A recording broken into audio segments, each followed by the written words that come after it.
Do you see your brain? I promise I won't bore you long with such a bad question. Unfortunately, this question comes up frequently in religious discussions. You may think that there is no need to answer it, but apparently there is. How do we face this question? The believer side tries to push the non-believers when they state that they don't believe in things they can't see and test. They think it's a good question because they assume believing in God or other supernatural claims is the same as believing in the existence of our brains. What a terrible attempt. Another version of this question is, do you see air? I will explain it. But let's dig into the brain example. The brain is an organ that exists in many creatures we know. I think there's no doubt about this part. The people who ask this question already know that brains exist. They try to discredit the statement, I believe in things that I see, by ignoring the fact that brains exist. Yes, they are right about one thing. Just because you don't see something with your eyes, it doesn't mean that thing doesn't exist. But don't you think it doesn't mean it exists either? For example, we don't see unicorns in real life. If I come to you and tell you that they exist, you ask me, okay, where are they? If I give you the same answer, what would you think?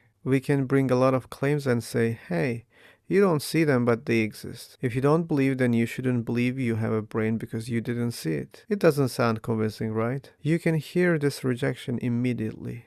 But unicorns are imaginary. We created them. Aha.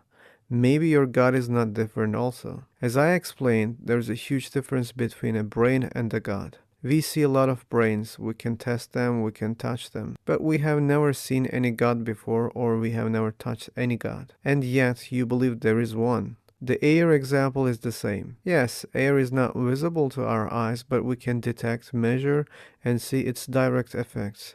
We even know the elements in our atmosphere and can measure their amounts. Do you think this is the same with your God? What can we measure about God? Nothing. While this is the case, many people still have such illogical arguments. I think this is enough on this topic. I don't want to waste more time. I hope you don't face such arguments in the future. Anyway, thanks for watching. Take care and stay curious.